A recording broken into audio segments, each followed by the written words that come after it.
you heard the term spiritual grounding and wondered what is that and why do I need it and then how do I do it? Well, if you had those questions, we're going to answer those for you today, starting right away with what is spiritual grounding? Spiritual grounding is a fancy way of saying being in the here and now. When you are on a spiritual journey and have a spiritual practice, it can be really easy to get stuck in other realms or in the heavens after a meditation or a prayer. And this keeps us disconnected from our lives here. Now, why is this bad, you might be wondering? Well, it's bad because we're here to experience life. We're here to apply our lessons. And if we are flighty or disconnected and unable to connect with other people or even ourselves on the human level, then what we're learning is not serving us. It's not doing us any good. And so what we want to do is practice grounding techniques so we can bring our self back into the human body, and more importantly, then be able to go out and apply what spiritual techniques and gifts we have learned because we are able to connect.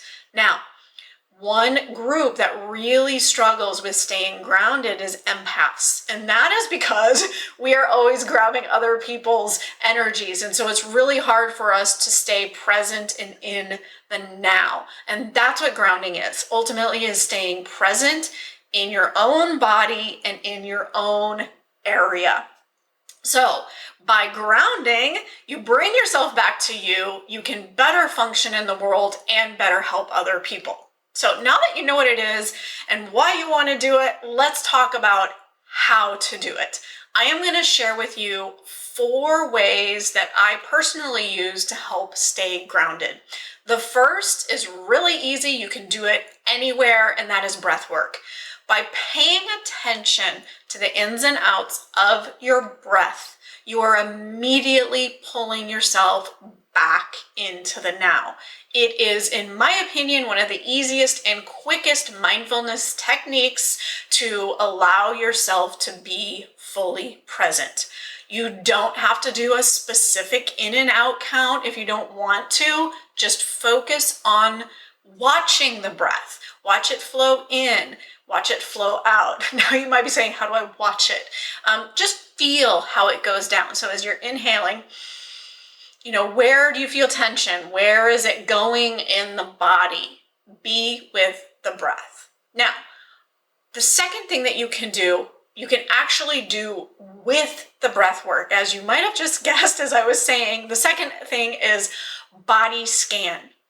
So really scanning your body to see what's going on with you. This is really important, especially if you are picking up other people's energies and aren't sure if you're still in meditation land or wherever it is. By starting at the top of your head and going down your body, seeing how things are feeling while doing your breath work really helps bring you into your body. You don't have to do anything with what you discover. It's more about acknowledging what is going on with you on the physical plane. It is to keep you here and connected to your body. The third thing that you can do is go out and be in nature.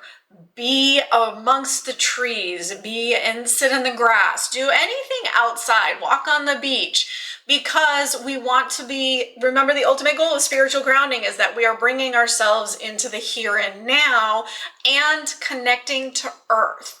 And so by being in nature, you're automatically doing that connecting to earth part.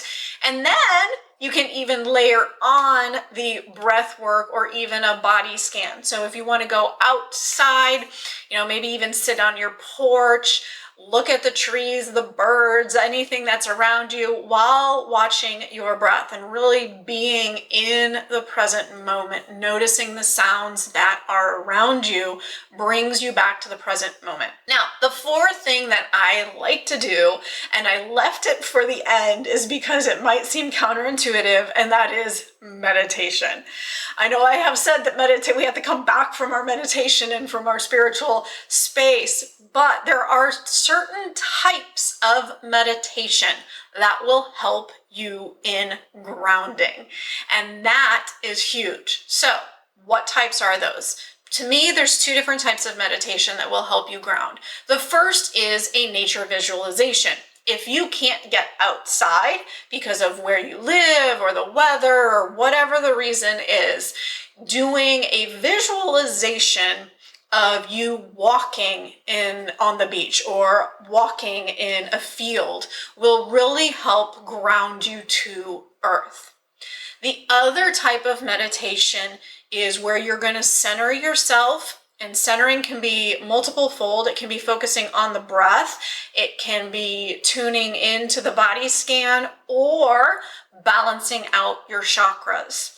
And then kind of one that I like to do, and it has no category, is where you tether yourself to the core of the earth.